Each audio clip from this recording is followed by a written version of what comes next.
வங்கி திருப்படிக்கு மாணவர்களுக்கு வணக்கம். இப்போ வந்து இன்சூரன்ஸ் ஜிஐசி அப்படிம்பாங்க. ஆக்சுவலாக பார்த்தீங்கன்னா ஜென்ரல் இன்சூரன்ஸு, லைஃப் இன்சூரன்ஸ்னு சொல்லுவாங்க. இப்போ ஜிஐசி அப்படின்னா ஜென்ரல் இன்சூரன்ஸ். நமக்கு எல்ஐசிங்கிறது தெரியும், லைஃப் இன்சூரன்ஸ். எல்ஐசிங்கிறது லைஃப் இன்சூரன்ஸு, ஜிஐசிங்கிறது ஜென்ரல் இன்சூரன்ஸ். ஜென்ரல் இன்சூரன்ஸ் என்னென்னா இந்த பைக்குக்கு, காருக்கு, அப்புறம் பார்த்தீங்கன்னா வீடுக்கு, இந்த குட்ஸுக்கு, இந்த மாதிரி இது வந்து உயிரற்ற பொருளுக்கு இன்சூரன்ஸ் போடுறது. இப்போ எல்லா இடத்துலையும் போடுவாங்க. அதில் கவர்மெண்ட்டு பப்ளிக் செக்டாரில் பார்த்தீங்கன்னா 4 இன்சூரன்ஸ் உண்டு. என்னெல்லாம் உண்டுன்னு கேட்டிங்கன்னா நியூ இண்டியா, அதான் இப்போ கான்ஃபர் பண்ணியிருக்காங்க. அப்புறம் பார்த்தீங்கன்னா யுனைடெட், அப்புறம் பார்த்தீங்கன்னா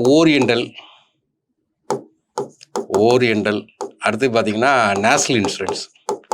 இந்த 4 இன்சூரன்ஸ் உண்டு. 4லையுமே அசிஸ்டண்ட்டும் கால்குலேட் பண்ணுவாங்க, ஏஓவும் கால்குலேட் பண்ணுவாங்க. ஏன்னா அட்மினிஸ்ட்ரேட்டிவ் ஆஃபீஸர் 4லுமே கிட்டத்தட்ட இது வந்து கிளர்க்கு, பிஓ அதே மாதிரி ஸ்டாண்டர்டில் தான் கேட்பாங்க. நல்ல வேலை. சாட்டர்டே சண்டே வந்து லீவு.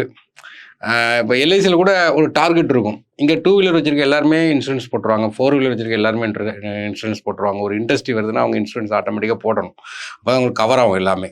அப்போ வந்து இது ஒரு ஆட்டோமேட்டிக்காக டார்கெட் ஃபிக்ஸ் ஆயிரும். நமக்கு வந்து சாட்டர்டே சண்டே வந்து ஹாலிடே. அதில் வந்து அசிஸ்டன்ட் போஸ்ட் வந்து கால்வர் பண்ணியிருக்காங்க. ஃபர்ஸ்ட் வந்து இப்போ வந்து நமக்கு என்ன போட்டிருக்காங்கன்னா நியூ இண்டியாவிலேருந்து போட்டிருக்காங்க. அடுத்தது ஒவ்வொன்றா வந்துகிட்டே இருக்கும். அதான் நம்ம ஏற்கனவே பார்த்தோம். ஒரு பேங்க் எக்ஸாம் ப்ரிப்பேர் பண்ணும்போது கிட்டத்தட்ட நம்ம ஒரு 20 எக்ஸாம் எழுதுவோம் ஒரு வருஷத்தில். இதுலேயே பார்த்தீங்கன்னா 4 இன்சூரன்ஸ் இருக்குது. 4 2 8 எக்ஸாம் எழுதுவோம். ஐபிபிஎஸ்சில் ஒரு 4 எக்ஸாம் எழுதுவோம். அப்போ எஸ்ஓ பார்த்தீங்கன்னா அதில் ஒரு 2 6, எஸ்பிஐ 1, ஆர்பிஐ அதில் ஒரு 10 எக்ஸாம் எழுதுவோம். இப்போ ப்ரைவேட் பேங்கு, இபிஎஃப்ஓ, இஎஸ்சிலாம் பார்த்தீங்கன்னா மோர் தென் 20 எக்ஸாம் எழுதுவோம். அதனால சாலிடாக படிங்க. இதில் வந்து தமிழ்நாட்டுக்கு பார்த்தீங்கன்னா 40+ வேக்கண்ட் இருக்குது. அதில் இன்டர்வியூலாம் கிடையாது, டேரக்ட் போஸ்டிங். நம்ம Tier 1 எழுதுகிறோம், Tier 2 எழுதுகிறோம், அப்புறம் டேரெக்டாக போஸ்டிங். டோட்டல் ஓவரால் வேக்கண்ட் வந்து 500. தமிழ்நாட்டுக்கு பார்த்தீங்கன்னா நமக்கு வந்து 40 வேக்கண்ட் இருக்குது. 40 வேக்கண்ட் நல்ல வேக்கண்ட் தான்.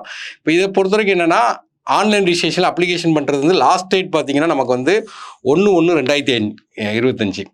இன்னும் ஒரு வாரம் இருக்குன்னா அந்த ஒரு வாரம் வரைக்கும் வெயிட் பண்ண வேண்டாம், நாளைக்கு நீங்கள் அப்ளை பண்ணிடுங்க. இப்போ வந்து Tier 1 எக்ஸாம் வந்து எப்போ வைக்காங்க கேட்டிங்கன்னா 27/1. ஏன்னா Tier 2 மெயின் எக்ஸாம் வந்து 2/3. கிட்டத்தட்ட அதுலேருந்து பார்க்கும்போது நமக்கு கொஞ்சம் குறிப்பிட்ட நாள், ஒரு 30-35 நாள் இருக்குது. அப்போ வந்து இந்த எக்ஸாம் டேட் வந்து கொடுத்துருக்காங்க. அப்போ வந்து Tier 1ங்கிறது நீங்கள் ஃபஸ்ட்டு அப்ளை பண்ணிடுங்க, எல்லாருமே அப்ளை பண்ணிடுங்க. ஏஜ் குவாலிஃபிகேஷன் காம்படிட்டிவ் எக்ஸாம் பொறுத்த வரைக்கும் பார்த்தீங்கன்னா மெயினாக குவாலிஃபிகேஷன் பார்க்க வேண்டிய நீங்கள் எதை பார்க்கணும்னு கேட்டிங்கன்னா ஏஜ். ஏன்னா பிறகு பார்த்தீங்கன்னா டிகிரி சர்டிஃபிகேட்டு, பிறகு கம்யூனிட்டி, இந்த 3 தான் மெயின். அதில் ஏஜ் பார்த்தீங்கன்னா மினிமம் ஏஜ் 21, மேக்ஸிமம் வந்து 30. அதுக்கப்புறம் ஆஸ் பர் ரிசர்வேஷன் அப்படியே ஃபாலோ ஆகும். இப்போ வந்து டேட்டு கொடுத்துட்டான் 1/12/2024 அந்த டேட்டில் இருந்தால் பார்க்கணும். அந்த ஏஜுங்கிறது அந்த 1/1/2024 பார்க்குறோம். அதில் 2/12/94 to 94 பிறந்திருக்கணும், 2003 இருக்கணும். இப்போ இந்த இடத்துல இருந்தேன்னா ஜென்ரல் கோட்டாக்கு ஏஜ். இதுலேருந்து பார்க்கும்போது நமக்கு என்ன கேட்டிங்கன்னா ஓபிசிக்கு பார்த்தீங்கன்னா +3 வருஷம். ஓபிசியில் பார்த்தீங்கன்னா நான் கிரிமி லேயருக்கு 3 வருஷம், கிரிமி லேயருக்கு கிடையாது. அடுத்து பார்த்தீங்கன்னா எஸ்சி எஸ்டியாக இருந்தால் நமக்கு வந்து 5 வருஷம் கொடுப்பாங்க, +5. இப்போ 30னா ஓபிசியாக இருந்தால் 33 வச்சுக்கலாம், எஸ்சி எஸ்டியாக இருந்தாலும் 35 வரை எழுதலாம்.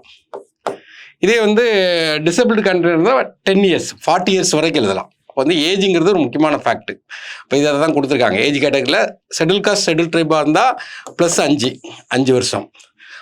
ஓபிசியாக இருந்தால் நான் கிரிமி லேயர் அவங்களுக்கு வந்து 3 வருஷம்.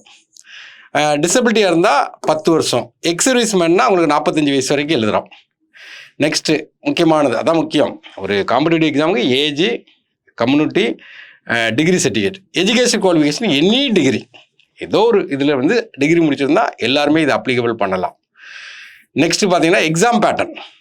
ஏன்னா எப்போவுமே பார்த்தீங்கன்னா எக்ஸாம் பேட்டர்ன் ரொம்ப முக்கியம். Tier 1 ஈக்குவல் டு அப்படியே இந்த 20 எக்ஸாம் சொன்னல கிளர்க் எக்ஸாமுக்கு என்னென்ன இருக்கோ பேங்க் எக்ஸாம் கிளர்க்கு அதே இது தான். மொத்தம் வந்து 100 கொஷின்ஸு, 100 மார்க்கு, அதே செக்ஷன். இங்கிலீஷில் வந்து 30 கொஷின்ஸு, ரீசனிங்கில் 35 கொஷின்ஸு, அடுத்து நியூமெரிக்கில் 35 கொஷின், அதே சேம் பேட்டர்ன். டைம் செக்ஷனாக கொடுத்துட்டாங்க 20-20-20. ஏற்கனவே பார்த்தோம். இப்போ ஒரு எக்ஸாம் ப்ரிப்பேர் பண்ணணும்னா ஃபஸ்ட்டு நீங்கள் எதை ப்ரிப்பேர் பண்ணால் பேங்க் எக்ஸாம் தான். பேங்க் எக்ஸாம் எழுதும் போது நிறைய எக்ஸாம் எழுதுவோம். ஆட்டோமேட்டிக்காக நமக்கு speed and accuracy, question selection, எந்த கொஸ்டினை செலக்ட் பண்ணால் நம்ம வந்து அட்டன் பண்ண முடியும், இந்த 3 தான் இம்பார்ட்டன்ட் ஃபேக்ட். ஸ்பீடு உங்களுக்கு உருவாக்கி கொடுக்குற எக்ஸாம் வந்து இந்த பேங்க் எக்ஸாம் தான். அக்யூரேசி உருவாக்கி கொடுக்குறது பேங்க் எக்ஸாம் தான். எதை செலக்ட் பண்ணணும் அதை செலக்ட் பண்ணுற கொடுக்குறது அதே தான். அப்போ உங்களை பொறுத்தவரைக்கும் நான் ஏற்கனவே சொன்னது தான், 20 நிமிஷத்தில் முதல் டார்கெட் நீங்கள் 20 தான் போட ஆரம்பிக்கணும் எல்லாத்துலேயும். 20 எடுக்க ஆரம்பித்த பிறகு அதுக்கப்புறம் நல்ல ப்ரிப்ரேஷனை கூட்டி ஒவ்வொரு மார்க்கும் இம்ப்ரூவ் பண்ணுறதுக்கு பார்க்கணும். இப்போ இது வந்து Tier 1 எக்ஸாமு.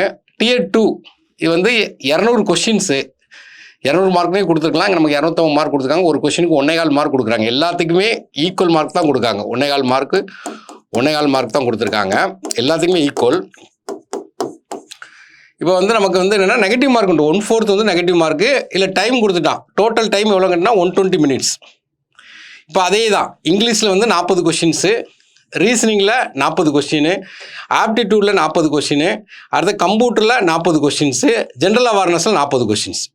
இங்கிலீஷ் பொறுத்த வரைக்கும் 30 நிமிஷம் செக்ஷன் வைஸ் டைம் வந்து 30 நிமிஷம், ரீசனிங்கு 30 நிமிஷம், மேக்ஸுக்கு 30 நிமிஷம், கம்ப்யூட்டருக்கு 15 நிமிஷம், ஜென்ரல் நாலேஜுக்கு 15 நிமிஷம். நான் ஏற்கனவே உங்கள்கிட்ட சொன்னேன், இந்த 120 மார்க்கு எல்லாரும் எடுப்பாங்க, மேக்ஸ், ரீசனிங், இங்கிலீஷ். ஏன்னா கம்ப்யூட்டரும் படிச்சிருவாங்க. ஜென்ரல் அவேர்னஸில் வீக்காக இருக்காங்க. நீங்கள் அந்த இடத்துக்கு ஃபோக்கஸ் பண்ணணும். அதை தான் நீங்கள் மெயினாக டார்கெட் பண்ணணும். அதுக்கு நம்ம ஒரு இம்பார்ட்டன்ட் கொடுத்து இப்போ ஜென்ரல் நாலேஜுக்கு டெய்லி கொஞ்சம் வீடியோ போடுற மாதிரி நம்ம பார்க்குறோம். ஜென்ரல் நாலேஜ் இம்பார்ட்டன்ட் கொடுக்கணும். ஓகே, இது வந்து Tier 2. இப்போ இது அப்புறம் பார்த்தீங்கன்னா ரீஜனல் லாங்குவேஜ் வேணும். இப்போ தமிழ்நாட்டில் இருக்கிறவங்க தமிழ் ரீஜனல் லாங்குவேஜாக இருக்கும். கேரளாக்காரங்களுக்கு மலையாள ரீஜனல் லாங்குவேஜ் இருக்கும். அது ஒன்லி குவாலிஃபை நேச்சர் தான், ஸ்கோர்லாம் கிடையாது. ஆனால் ரீஜனல் லாங்குவேஜ் கண்டிப்பாக நமக்கு தெரிஞ்சிருக்கணும். எக்ஸாம் சென்டர் Tier 1 பொறுத்த வரைக்கும் சென்னை, கோயம்புத்தூர், மதுரை, நாகர்கோவில், சேலம், தஞ்சாவூர், திருச்சிராப்பள்ளி, திருநெல்வேலி, வெள்ளூர். ஆனால் Tier 2 பொறுத்த வரைக்கும் எங்கே கேட்டிங்கன்னா சென்னை மட்டும்தான். நெக்ஸ்ட்டு ஃபீஸ் வந்து பார்த்தீங்கன்னா இப்போ ஜென்ரல் கேட்டகரி, ஓபிசி கேட்டகரி அவங்களுக்கு பார்த்தீங்கன்னா 850 ரூபா. அதாவது SC, ST, டிசபிலிட்டி, எக்ஸர்வீஸ்மென்ட்டுக்கு மட்டும் 100 ரூபா, மற்ற எல்லாத்துக்கும் எவ்வளோன்னா 850 ரூபா. இதுதான் ஃபீஸ் ஸ்ட்ரக்சர். அப்போ நமக்கு வந்து இந்த கால்ஃபரை பொறுத்த வரைக்கும் பார்த்தீங்கன்னா இன்சூரன்ஸ்லாம் நல்ல வேலை, எல்லாத்துக்கும் ஒரே பேட்டர்ன் தான் படிக்கிறோம். 40 வேக்கண்ட் தான் அப்படிலாம் நினச்சி நீங்கள் உட்காந்துடக்கூடாது. லாஸ்ட் டைம் பார்த்தீங்கன்னா இங்கே தாராப்பூர் அட்டாமிக் பிளான்ட்டில் பார்த்தீங்கன்னா ஒரு பையன் வந்து 3 வேக்கண்ட்னு சொல்லி போய் அட்டன் பண்ணான். ஒரு 3 மாதத்துக்கு முன்னாடி போனால் செலக்ட் ஆகினா இப்போ வேலைக்கு ஜாயின் பண்ணிட்டான். அப்போ வேக்கன்சி கம்மின்னு சொல்லிட்டு யாரும் அட்டன் பண்ணாமல் இருக்காங்க. நமக்கு தேவை ஒரு வேக்கண்ட் தான். 40 ஒரு வேக்கண்ட்னால நம்ம தான் அதுக்கு எலிஜிபிள்னு சொல்லி நினச்சி உட்காந்து படிக்கணும். தைரியமாக உட்காந்து படிங்க. பேங்க் எக்ஸாமுக்கு மெயினாக இம்பார்ட்டன்ட் திரும்பியும் சொல்கிறேன், ஸ்பீடு, அக்யூரசி, அப்புறம் கொஸ்டின் செலெக்ஷன். இந்த கொஸ்டின் செலெக்ஷன் ஒவ்வொருத்தருக்கும் ஒவ்வொரு மாதிரி இருக்கும். சிலவங்க ஆப்டிடியூட் நல்லா பண்ணுவாங்க, ஆப்டிடியூட்ல ஏறி போவாங்க. சிலவங்க ரீசனிங் நல்லா பண்ணுவாங்க, அதில் ஏறி போவாங்க. சிலவங்க இங்கிலீஷ் ஸ்ட்ராங்காக இருப்பாங்க, இங்கிலீஷில் ஏறி போவாங்க. அது டிஃபர் ஆகும். அப்போ அந்த கொஸ்டின் செலெக்ஷனும் ஒருத்தனுடைய அப்பாயின்மெண்ட் வந்து உறுதி செய்யும். தேங்க்யூ.